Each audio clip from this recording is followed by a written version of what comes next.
I'm Marvin Plackett, and today is Thursday, November 19th. Greetings to all residents, to all staff, and to all guests. At this time, we have a total of 14 active COVID cases. 5 are residents and 9 are staff. All 5 are from between Episcopal Church Home and the Gardens. And the same thing with the 9 staff. They are staff that are regularly scheduled at Episcopal Church Home and the Gardens. Of the 5 residents, 4 are in our dedicated COVID unit at Episcopal Church Home, and 1 person actually was just recently sent to the hospital. So we certainly wish everyone well. The 9 staff, they of course are at home recovering and will be scheduled when they have fully recovered. Testing continues throughout Episcopal Church Home twice a week, throughout the entire facility of Episcopal Church Home. Same thing with the Gardens, and testing continues at Iris Park Commons. There certainly are substantial changes that were announced yesterday by Governor Walz. I'm going to read from an article in today's Star Tribune. Governor Tim Walz, title of the article, Walz orders temporary closings of bars, restaurants, etc. Governor Tim Walz has ordered a 4-week shutdown of bars, restaurants, entertainment venues, and fitness clubs starting Friday. That's tomorrow.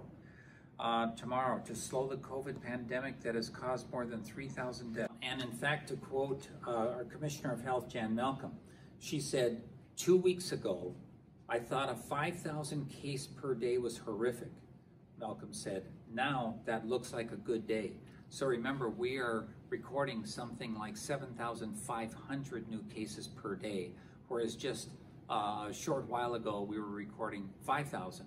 And back in the spring, it was much less. So the point is, times have changed, and that is why we are going back to some very strict limitations at this time, and that's what we need to do. Now, as Governor Walz also pointed out yesterday, there is some bright spots. There is light at the end of the tunnel. What he said is that it's actually probable that we are going to start to distribute and vaccine and vaccinate people in high-risk groups like Episcopal homes already by the end of next month. So that will be ideal. It hasn't happened yet. The FDA hasn't approved these yet, but it's just around the corner is what we are hearing increasingly. So that's what's different. That's what gives us some hope that this shutdown at this time, this significant limitations of anything group, that it is not going to last forever. And what is hoped, Dr. Fauci said, Dr. Anthony Fauci, what he said a few days ago is that it is hoped that by the end of the first quarter of 2021, that the high-risk populations will have been vaccinated. We'll see. These things haven't happened yet, but that's where there is some hope. There are some bright spots. Notice that I did not mention that our salon is closing down. That's because that is going to stay open. Our salon here in the Welcome Center, just as Governor Walz did not require them to be shut down throughout the state, we're not requiring ours to be shut down here at Episcopal Homes.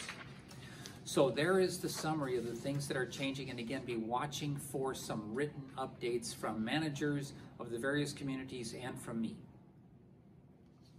Okay, Thanksgiving get-togethers. It's just going to be my wife and myself. I hope you will follow my lead. Remember, we all need to be careful with how we conduct ourselves to protect not just ourselves, but to protect one another. And remember the little things that we all can do correctly, and we must do them with vigilance, and that is wearing a face mask at all times, staying at least 6 feet apart, the physical distancing, washing your hands frequently, and if you have any symptoms, self-isolate and get tested. Those are vital things to do all the time, and now added to that list and added to that executive order, don't get together at all with any groups, don't get together with people outside of your immediate household. So that's, these are important changes as we are in fact at that very, very serious uncontrolled spread at this time in Minnesota. So it requires everybody's cooperation.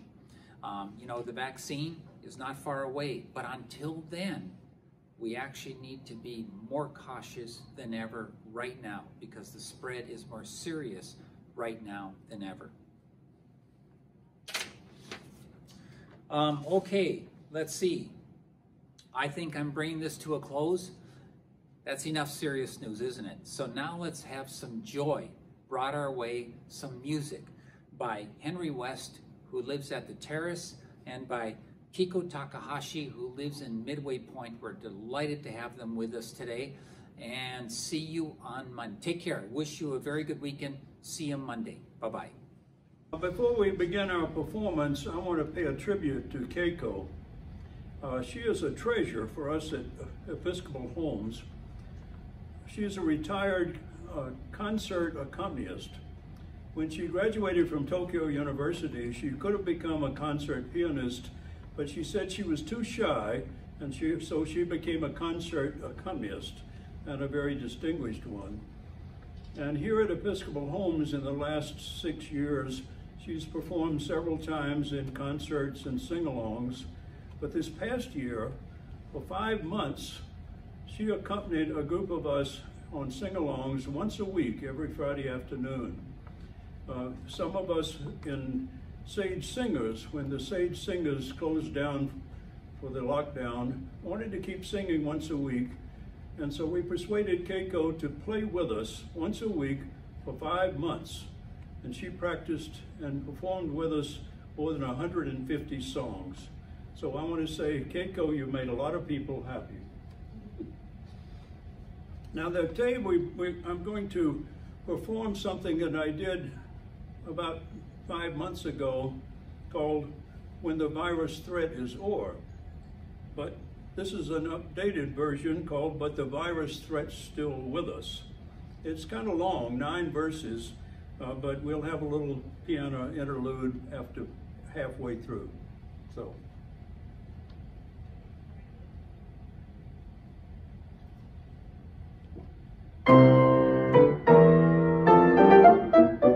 Oh, when the saints go marching in, oh, when the saints go marching in, Lord, I want to be in the number when the saints go marching in.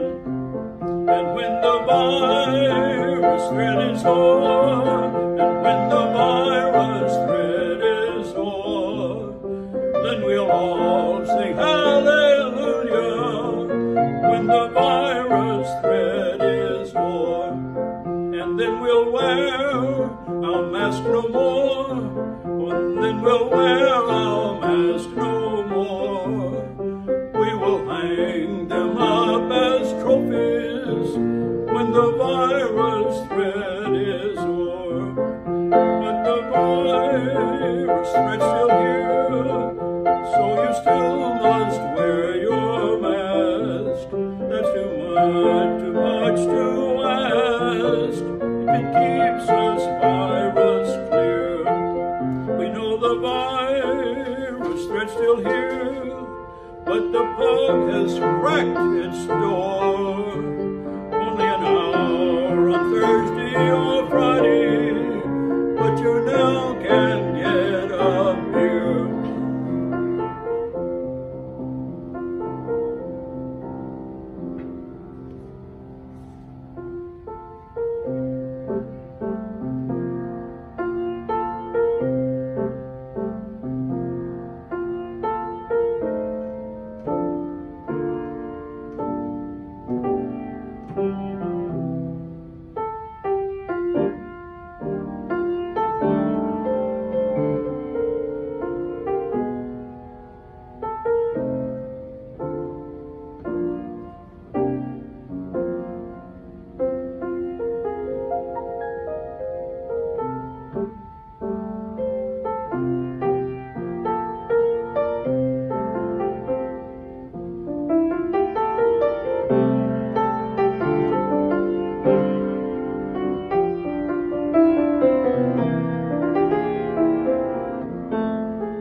each keep 6 feet clear. Social distance is the order, while the virus threat's still here. We hope it ends the coming year. When you get your shot for flu, you get a shot for COVID too. Then the virus threat's end is near. Oh, when the virus threat is o'er, oh, when the virus threat is o'er, then we'll all sing hallelujah. When the virus threat, when the virus threat, when the virus threat is o'er.